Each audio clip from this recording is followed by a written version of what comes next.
Bonjour à tous et bienvenue dans cette vidéo hebdomadaire d'analyse, de trading et de théorie, basée bien entendu principalement sur les vagues d'Elliott. Alors si vous n'êtes pas encore abonné à la chaîne, surtout n'hésitez pas à le faire. N'hésitez pas à cliquer sur la petite cloche pour être informé des prochaines vidéos qui sortiront sur la chaîne. Et bien entendu, si vous aimez ce que je fais, n'hésitez pas à mettre un maximum de pouces bleus et à partager ces vidéos un maximum avec vos connaissances. Alors, on va commencer avec le Dow Jones. Donc, on est ici sur un graphique cash hebdomadaire. Donc, chaque chandelier que vous voyez représente une semaine de cotation. Et on avait donc identifié depuis un moment donc, cette zone de résistance potentielle en hebdomadaire. On a eu un gros chandelier semaine dernière. Et cette semaine, eh bien, on a fait un chandelier de temporisation qui ressemble pratiquement à un marteau, hein, si on regarde les proportions purement, c'est pas, exactement ça ou tout juste, hein. On doit avoir une mèche basse, qui est supérieure à 2 fois minimum, le corps. Donc ça, c'est, la théorie. Maintenant, l'implication ici, reste, pour le moment la même. C'est qu'on est sous, résistance et donc on a ici un chandelier japonais d'hésitation après une grosse impulsion. Donc c'est ça qu'il faut, noter au niveau hebdomadaire. Au niveau des décomptes, pour l'instant, bon, on a toujours, la question, en suspens de savoir si, cette vague 4 ici est terminée ou si on a fait tout simplement une première phase, correctrice de cette vague 4. En journalier, qu'est-ce qu'on a fait? Eh bien, on est venu chercher ici, cette zone-là déjà, vendredi dernier. Donc ici, c'était lundi, hésitation, mardi, hésitation, tentative, de reprise baissière mercredi. Jeudi, on travaille donc le range de ce gros Marubozu, hein, on reste, entre 2 et puis, vendredi ici, on fait une petite incursion à l'extérieur et puis on réintègre les plus hauts, formés ici, semaine, en cours de semaine. Donc ici pour l'instant, bah, qu'est-ce qu'on peut noter? Tout simplement, on va, travailler ici cette zone. Bon, c'est un peu foncé, on va changer ça, hop. On va la mettre en grisé et oh pardon, en grisé et un peu plus transparente et ça, hop, on n'en veut pas. Donc on aura cette zone, grisée-ci qui va servir de, zone de range potentiel pour, la poursuite, semaine prochaine. Alors ici, on a, cette impulsion qui est notée, que l'on va regarder d'ailleurs en horaire, ça ira un peu plus, vite. Donc vous aviez ici une hausse, une baisse, une hausse, une baisse, une hausse. Donc là, on avait la possibilité d'avoir 5 temps. Ici, on peut, travailler, ceci comme une phase, correctrice, puis ici une vague 1, une vague 2. On aurait fait ici la vague 3 et la vague 4 que j'attendais. On n'a juste pas fait sur le cash un plus bas par rapport à ce point-là, donc c'est autorisé, hein. C'est ce qu'on appelle du coup un running flat. Et ici derrière, eh bien, on aurait, ici une structure, donc une vague 5 qui potentiellement, pourrait être finie et pourrait amener donc ici une vague 1, une vague 2, une sous-vague 1, on pourrait travailler une sous-vague 2 pour ensuite repartir de manière un peu plus forte à la hausse ou on peut travailler ici une vague A, une vague B et puis là, ici derrière, une vague C et ensuite retravailler donc soit une baisse plus, profonde, donc qui ferait un nouveau plus bas par rapport à cette zone-ci des 32 300, soit qui continuerait en 3 temps et on dessinerait un triangle, intermédiaire un peu plus, important ou tout simplement on pourrait avoir ici 3 premiers temps, 3 temps suivants et puis, 3 temps de plus pour nous amener donc une structure intermédiaire beaucoup plus, forte, enfin beaucoup plus longue pardon et qui nous amènerait sur une recherche ici des 35 800, points. Donc la zone ici 35 500, 35 800. Donc la semaine prochaine sera une semaine intéressante à regarder sur le, Dow Jones. Donc, ce que je vous expliquais également la semaine dernière, c'est que bon, bah, pour l'instant, on avait Et là aussi, je vais devoir la changer parce que c'est pas très visible. Voilà, on avait quelque chose d'assez pentu comme première impulsion, et derrière, pour l'instant, on a quelque chose qui est moins pentu. Donc c'est une perte, une faiblesse dans le mouvement, et vous voyez que ici derrière, pour le moment, pendant toute la hausse, vous avez le momentum, le RSI, qui baisse également. Donc pendant toute cette phase haussière-ci, nous restons actuellement en divergence. Donc on ne peut pas exclure un test de la partie haute de cette zone-là avant de craquer tout simplement pour au moins avoir une phase correctrice derrière. Donc on surveillera bien entendu à ce moment-là éventuellement la ligne, donc l'oblique ascendante qui se formera ici, la poursuite du setup de divergence, et une fois qu'on aura craqué cette oblique, une recherche au minimum des 34 340, 34 280 serait à observer dans un premier temps, et ensuite eh bien, on rechercherait les différentes zones de support intermédiaires pour pouvoir rebondir, venir rechercher d'anciens supports comme celui-ci. Hop.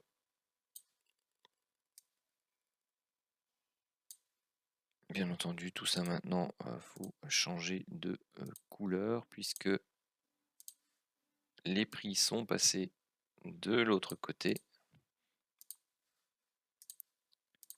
Et par polarité, ce sont des zones qui sont susceptibles de servir de zone de rebond. Donc on n'est pas à l'abri de pouvoir faire ceci, ensuite venir corriger comme cela, venir rechercher une zone quelque part ici, reprendre appui là-bas, avant de, voire même jusque là potentiellement, on peut même encore aller un peu plus bas, hein, jusque celle-ci, hein. Vous voyez le trait pointillé là, horizontal, passe par toute une série de mèches, donc les 33 430, avant de pouvoir reprendre des éléments comme ceci et d'aller rechercher la zone dont on a parlé. Donc on pourrait voir se former, bon, voilà, ce genre de structure qui ressemble à une épaule, tête-épaule inversée, aller rechercher son objectif et repartir à la baisse, sachant que ici, eh bien, c'est pas un niveau inintéressant non plus par rapport au timing, puisque vous voyez, vous avez l'oblique ascendante ici qui peut passer par là et qui peut servir de support. Voilà, ouais, ben, mes traits étaient parfaitement cadrés à l'instinct. Donc voilà un peu ce que j'envisagerais pour le Dow Jones, donc les jours qui viennent, les semaines qui viennent. Bien entendu, vous avez la possibilité, ça c'est dans le cas où on fait une structure correctrice un peu plus longue, vous avez tout à fait la possibilité d'aller rechercher directement cette zone-là, travailler un peu, revenir prendre appui ici, et puis repartir à la hausse pour matérialiser une reprise ici un peu plus impulsive qui relancerait donc la fameuse vague 5 que l'on attend. Alors nous voici sur le Nasdaq cash hebdomadaire. Donc ici, ce que je vous expliquais la semaine dernière, c'est que par rapport à ce point bas là, eh bien, les prix en ont fait un nouveau. Donc ceci ne peut pas être le point bas qui termine donc notre vague 4. Donc ici, on a une structure potentielle qui peut être un flat de structure intermédiaire. Donc ici on a eu une A, B, C pour une A ou une W de cycle supérieur. Ici, on a de nouveau un petit A, un petit B, et on cherche un petit C qui pourrait se terminer quelque part par là, en concordance avec ce qu'on vient d'expliquer sur le Dow Jones. Donc le Nasdaq étant un peu plus réactif, hein, vous voyez, on n'a pas le même type de chandelier que sur le Dow Jones, hein. C'est clairement pas un chandelier de type marteau. Donc là, on a certes une mèche d'une certaine taille en bas, une toute petite mèche en haut, mais on a un corps qui est déjà beaucoup plus gros. Alors certes, également par rapport à ce gros corps ici que l'on voit, eh bien celui-là est tout petit, donc ça note quand même un affaiblissement, en tout cas, déjà un peu de la volatilité aussi, hein. On observe cette semaine que les marchés étaient un peu moins volatiles et aussi au niveau du momentum. Donc vous voyez que le momentum ici s'aplatit tout doucement, donc au niveau ici par exemple de l'indicateur RSI.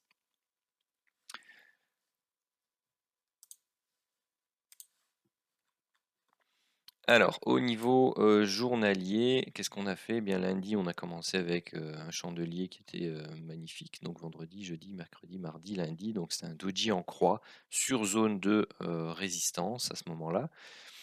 Donc, ça pouvait apporter au niveau statistique, eh bien, tout simplement, après avoir fait un plus haut par rapport à celui-là, une respiration ou un retournement potentiel pour une poursuite de la baisse. Eh bien, le marché a complètement invalidé cette possibilité et il a créé donc un chandelier ici haussier avec juste une faible mèche haute. Mercredi, petit harami, pareil, même sentiment qu'ici. C'est une figure de temporisation ou de retournement potentiel sur zone, ce qui était le cas ici. Le lendemain, invalidation complète et là, on recommence. Donc, on a ici trois séquences similaires. Donc, grosse avancée, hésitation, grosse avancée, hésitation, grosse avancée, hésitation. Et là, vendredi, on fait un doji en croix avec une longue mèche basse qui ressemble on va dire un marteau, hein. Donc il y a juste la petite mèche haute ici qui, comment, qui fait un peu tâche dans l'histoire, parce qu'un marteau, normalement, la mèche haute n'est pas aussi longue.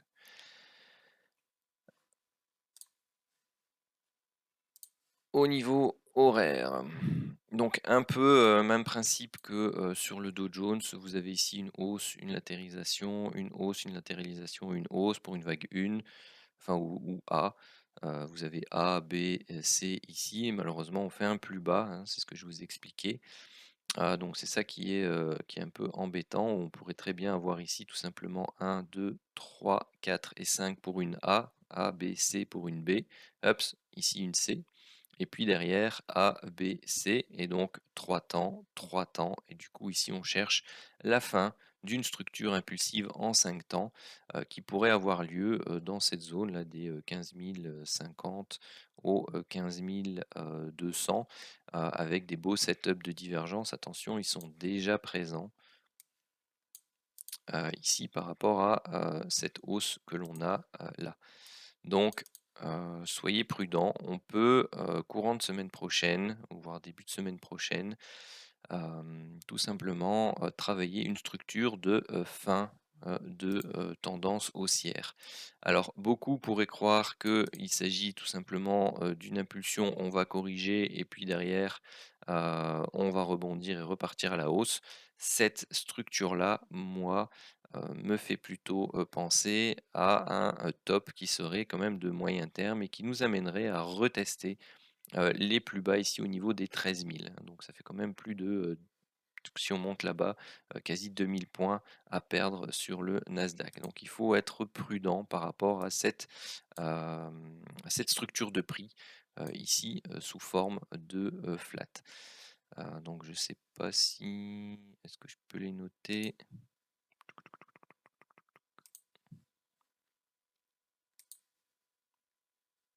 Donc moi je chercherai un A, un B et dans cette zone-là un C pour une poursuite de la structure correctrice. Alors le Bitcoin, bah, par rapport à enfin pas la stratégie, mais à la structure analysée la semaine dernière, pardon, on n'a toujours pas fait de plus haut par rapport à ce dernier plus haut là, donc elle reste valide. C'est juste que bon ben voilà, ici on a juste cette partie-là qui serait plus haute. Donc maintenant, si on vient à faire un plus haut par rapport à celui-là, eh bien c'est que la structure de vague 3 ici se dessinerait d'une autre façon.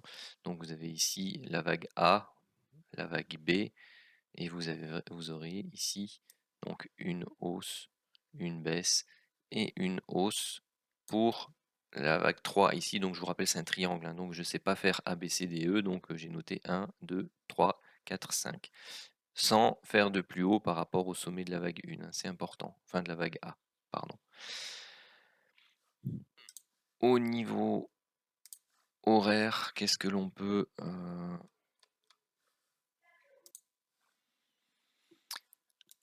on pourrait donc observer ici des setups de divergence, donc c'est déjà le cas par rapport déjà à ce sommet-là.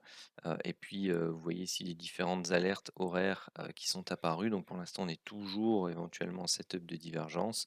Ce qui pourrait se produire déjà éventuellement ce week-end, c'est un break de cette oblique-ci pour une reprise baissière et donc continuer la structure sous forme de triangle et donc aller rechercher des zones comme la zone des 37 250, enfin 350, même 700 ici, voilà, cette zone-là quoi.